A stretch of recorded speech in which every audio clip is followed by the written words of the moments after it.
Дорога на Ельдорадо. Яскрава пригода з дитинства про гонитву за скарбами і безтурботним життям. Але чи справді щастя героїв полягало у золоті? Давайте розберемося разом. Шлях до Ельдорадо. Починається все з крутої заставки, де насиченими фарбами нам одразу вимальовують уявлення про золоте місто Ельдорадо. Але то для того, щоб полоскотати наш інтерес. Це все Ельдорадо. Плавним переходом заставки ми опиняємося у період реальної історії Іспанії, коли конкістадори на чолі з Кортесом якраз готуються вирушати на експедицію в новий світ.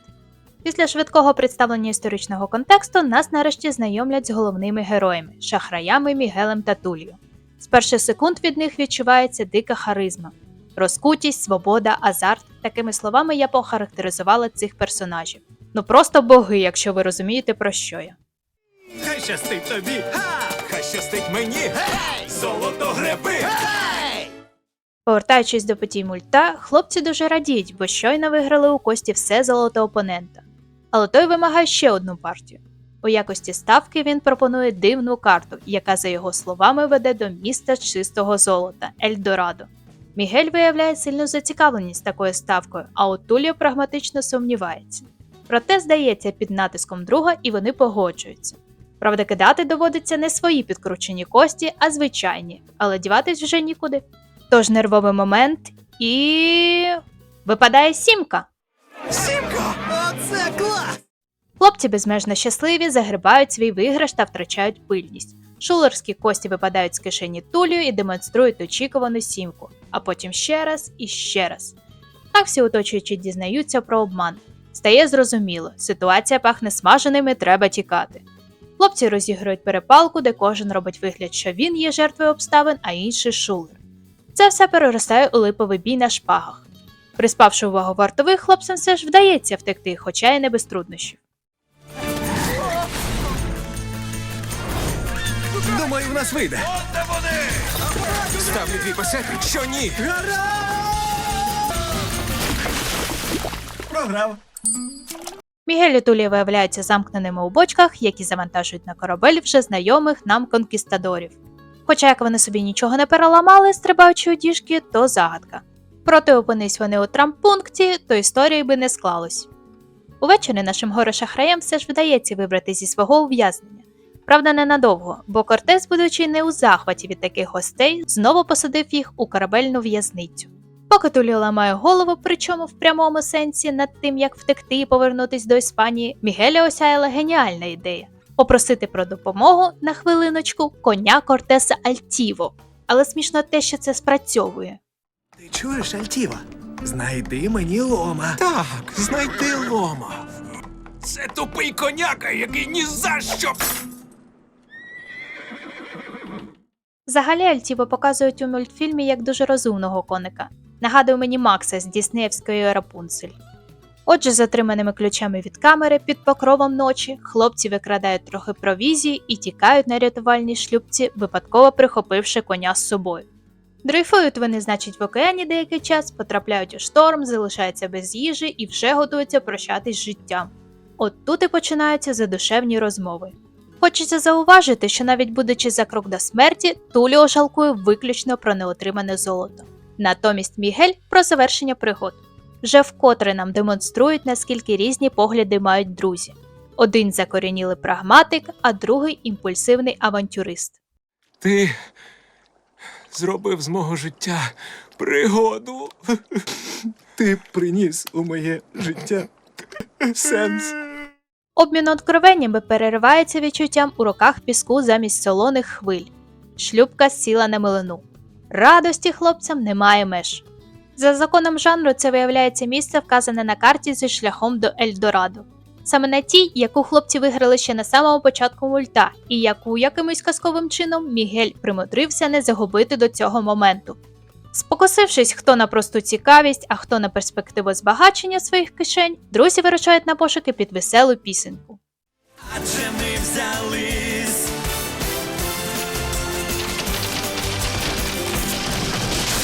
Прокладати шлях.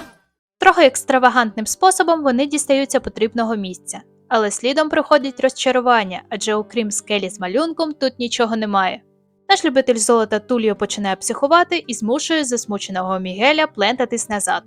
У цей час зі сторони водоспаду вибігає якась місцева дівчина, а за нею вартові. Усі персонажі пересікаються біля скелі. Налякані хлопці намагаються пояснити, що вони тут забули, але раптом головний вартовий закликає їх слідувати за ним. По іншу сторону несподівано виявляється потаємна печера з річкою.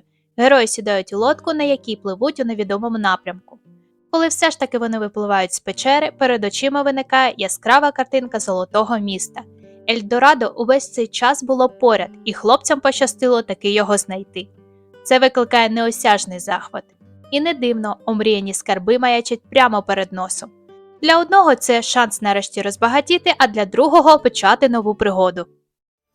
Ельдорадо!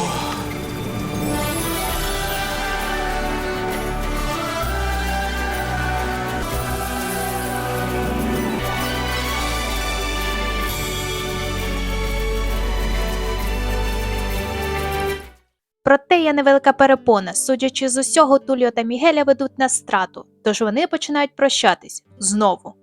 Їх перериває жрець Цекелькан. Він жваво задвигає про пророцтво, в якому до міста повинні завітати боги. І тут до наших шахраїв доходить. Вони і є ті самі боги, принаймні в очах жителів Ельдорадо. Два аферисти з низів іспанського суспільства різко підіймаються до богів нового світу. І коли хлопці вже подумки радіють такому збігу обставин, бо ось воно купа золота і безтурботне життя, довгий язик Мігеля підкидає свиню. З них вимагають підтвердження божественності. Починається панічний мозковий штурм, на фоні якого містичним чином прокидається вулкан. І тільки після емоціонального сплеску Тульо цей вулкан різко затухає. Думай, давай! Я зараз просто лусну! Стоп!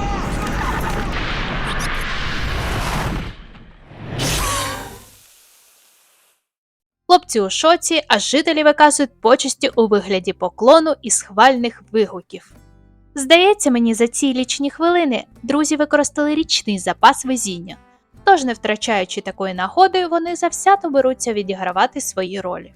Цекелькан на пару з вождем та набоком проводжають Мігеля та Тульо до храму, де, залишившись наодинці, принаймні як їм здавалось, хлопці дають волю своїм емоціям і голосно починають мріяти про захоплююче безбідне майбутнє. Мігель та Тульо! Тульо та Мігель! Могутні й всесильні боги! Салют!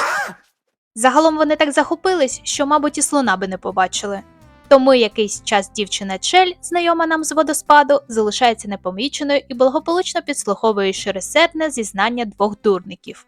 Коли нарешті Чель помічають, то замість того, щоб розкрити обман, вона пропонує свою допомогу в обмін на можливість втекти разом з Тульо та Мігелем. У цьому уривку нам не розкривають причини такого сильного бажання дівчини покинути своє місто, проте через неї демонструють ще один погляд на щастя, який виражається у прагненні до свободи. Методом шантажу їй вдається вмовити гори шахраїв взяти її в долю, після чого вона віддає хлопцям вбрання для сьогоднішньої вечірки, яку влаштував вождь на їх честь, а сама зникає з нашого поля зору. Переодягнувшись, Мігель та Тульо з'являються на святі та починають веселитись, співаючи про те, як то бути богами. Настав вже час і нам свій виклик кинути богам. І тут я хочу зупинитися трохи на тексті пісні, бо на перший погляд може здатися, що вони будуть співати про те, як класно опинитися у статусі Бога, проте на ділі сенс пісні дуже суперечливий. В ній присутнє все – неготовність до такої відповідальності, те, як насправді важко бути Богом, признання себе підробками, переживання, що їх можуть стратити, якщо обман розкриється, опис того, наскільки їм підфартило, та плани щодо наживи. Коротше кажучи, зборна солянка почуттів, де проявляються звичайні люди, які самі погано розуміють, що з ними відбувається.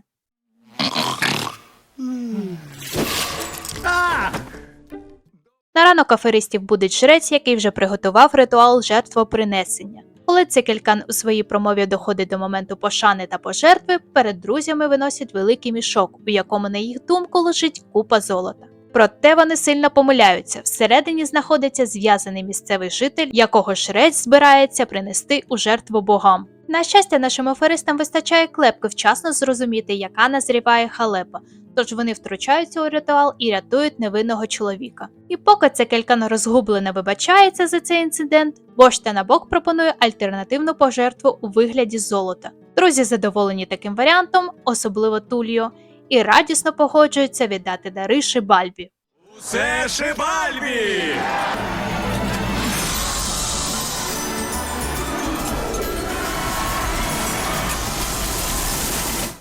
От тільки перед цим добре було б порадитись з Чель, оскільки Шибальба виявляється коловоротом внизу прірви, над якою вони увесь цей час знаходились. В Ельдорадо це рахують світом духів. Типу, на який чорт ви берете у долю місцеву дівчину, але зовсім не користуєтесь її знаннями про звичаї та культуру міста. Тупо два бовдури. Їм дуже пощастило, що Чель не розгубилась і швидко порішала цю проблему. Так вона зупиняє скидання золота у прірву та просить вождя, щоб скарби віднесли назад у храм.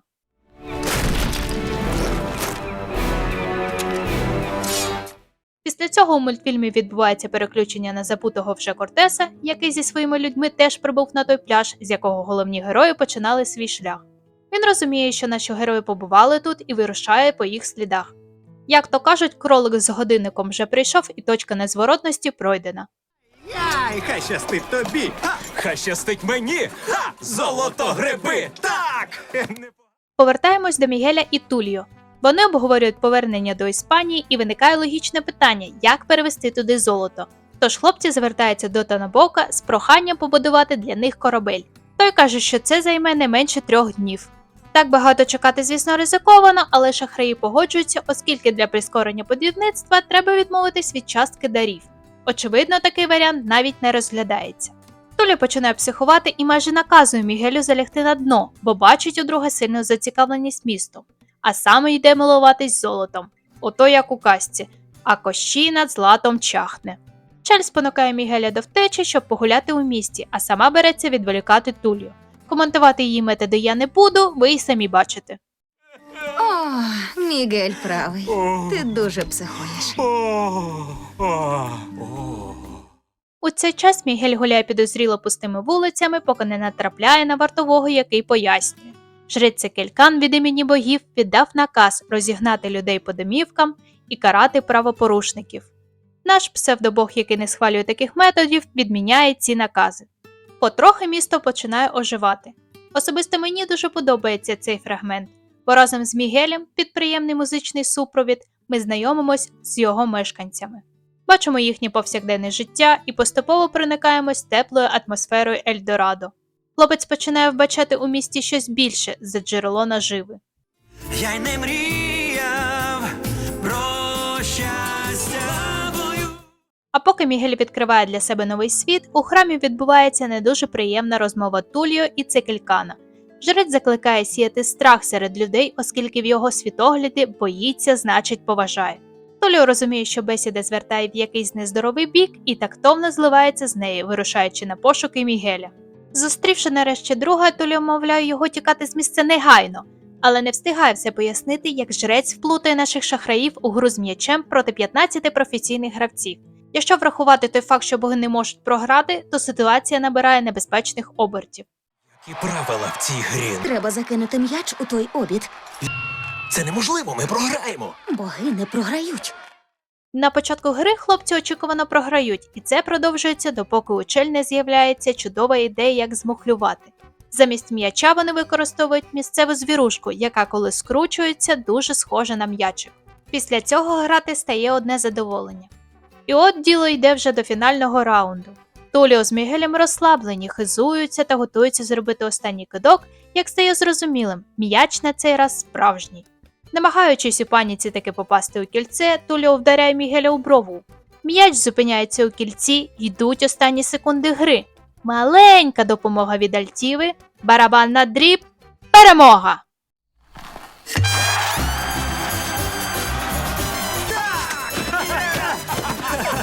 Чудово! Партнери! Всі радіють, але недовго. Цекелькан знову заводить свою шарманку про жертву в честь перемоги богів. Якщо чесно, на цьому моменті він вже починає підбільшувати своєю настирливістю, через що Мігель виходить з себе і дає зрозуміти жрецю, що богам жертви не потрібні, і з цієї миті вони будуть самі говорити за себе. Хороший уривок з усіх боків. По-перше, Мігель, який проникся до жителів, починає відкрито їх захищати. По-друге, нарешті Цекелькану присікають його нелюдські методи впливу, чому, до речі, дуже радий вождь Танабок. Тож псевдобог проганяє жреця, і той на подив смиренно це приймає. Але є одна маленька деталь. Після удару у брову Мігель отримав подряпину, з якої виступила кров. З цього Цекелькан робить висновок. Боги перед ним підробка. Такі висновки він зробив, оскільки у справжніх богів немає крові. Про це нам турботливо розповідають через діалог жреця з вартовим трохи згодом. У тій же самій розмові з'являється розуміння, що цей любитель жертвоприношень задумав недобре.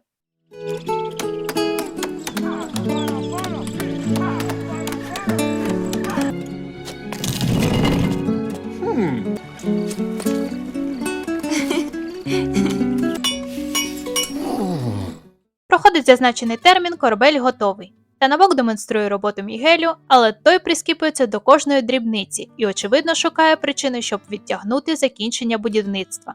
Вождь не дурень, розуміє, що проблема не в кораблі, та підштовхує Мігеля до усвідомлення свого бажання залишитись в Ельдорадо. До речі, цікава деталь. Наприкінці діалогу псевдобог каже про свою помилку щодо якості корабля, а Танабок відповідає: «Нічого страшного, усі ми люди». Не треба ніяких тросів. Я помилився. Нічого, усі ми люди.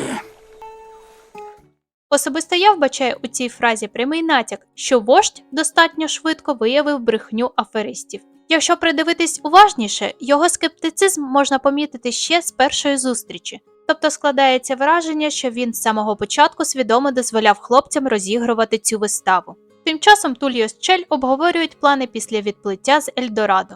У ході бесіди Тульо зізнається дівчини у почуттях і просить поїхати з ним до Іспанії, забувши про Мігеля. Заради справедливості треба уточнити. В контексті розмови він мав на увазі радше не зважати на Мігеля саме у конкретний момент, а не взагалі забути про його існування. Але Мігелю, який випадково все почув, цього непорозуміння вистачило, щоб зробити свої висновки. Згода? Згода.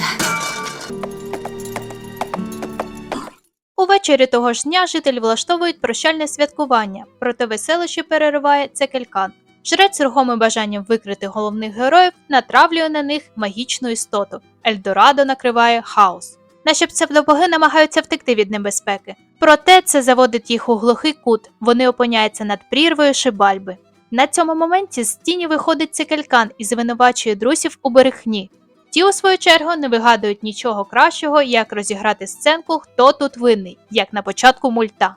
Коли жрець втрачає пильність, хлопці дають йому відсіч. У результаті Цекелькан падає у вир, який відносить його далеко за межі Ельдорадо. Там він пересікається з експедицією Кортеса. Паралельно шахраї, впевнені у своїй перемозі, святкують. На радощах від цього Мігель оголошує всім про своє рішення залишитись жити в Ельдорадо. Тульо приймає такий поворот подій за особисту образу, від чого сніжником непорозуміння стає все більшим. Безодня пролягла. На ранок Чель з Тульо збираються у дорогу. Ображені друзі майже не розмовляють між собою. Все, на що їх вистачило, це пара слів на прощання. Сумну атмосферу різко перериває збентежений Альтіво, який побачив вдалині дим від вогнища. За цим слідують постріли. Хлопці розуміють, що то конкістадори з Кортесом. Це підтверджується словами місцевих розвідників. Виявляється, ворога до міста веде Цекелькан. Ситуація накаляється і починає потребувати негайного рішення. Тульо вигадує план, але є маленький нюанс. Доведеться відмовитись від усього золота. І наш цинік несподівано погоджується на це. Невеличка пауза для усвідомлення. Тульо відмовився від золота. Мій шок у шоці. Виявляється, він не такий сухий хлібець, яким його малювали усю дорогу. А як же золото? Що ж, вождю, є один план. Отже, зі сльозами на очах, хлопець каже, що в нього є ідея. Тульо з Чель відпливають, а поряд з ним вождь з людьми обвалюють кріплення великої колони. Вона повинна спричинити велику хвилю і максимально прискорити рух корабля. Проте вже на початку починаються проблеми. Опори ламаються занадто швидко, а вітрила корабля заклинило. Мігель бачить, що друзі потрапили у скрутну ситуацію і разом з Альтіво стрибає на корабель, щоб допомогти.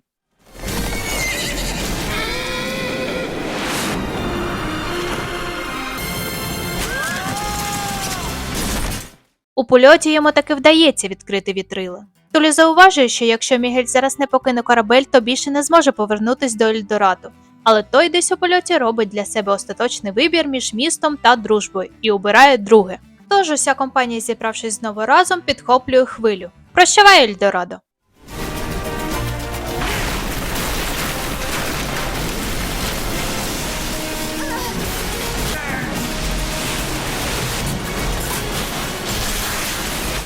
Їх відносять по річці у печеру, де відбувається останній етап плану. Вони розвертають корабель боком і зносять опори. Це спричиняє обвал і закриває єдину дорогу до Золотого міста. У цей момент до водоспаду підходить Кортес з Цекельканом, але замість проходу натикаються на кам'яні брили. Розлючені конкістадори беруть під варту жреця і йдуть геть. Останньою сценою мульта стає примирення друзів, і разом з Чель вони вирушають на зустріч новим пригодам. On the trail we blaze. Загалом фінал мультфільму залишає відчуття, ніби для нього планувалось продовження, яке, на жаль, не відбулося. Проте і без цього дорога на Ельдорадо залишається цікавою подорожжю, яка залишає приємний післясмак. Повертаючись до питання, з якого все починалось, чи принесло золото щастя головним героям? Відповідь, очевидно, ні. За фасадом пошуку багатства персонажі насправді прагнули різного. Чель хотіла свободи, Цекельканом влади, Мігель пригод. Навіть Тулі, який увесь час бажав збагачення, в кінці обирає замість цього дружбу. І тільки Кортес ганявся за тим блискучим металом, як за привидом. Тож справжньою цінністю у цій історії виступає не золото, воно є лише красивою декорацією, на фоні якої герої проходять шлях усвідомлення особистого щастя. Втратили все золото. А на цьому усе. Якщо вам сподобалось моє відео, не забудьте підтримати мене лайком та підпискою. І обов'язково поділіться своїми враженнями від мультфільму або напишіть, які теми хотіли б побачити у наступних роликах. Дякую, що провели цей час разом зі мною. Скоро побачимось!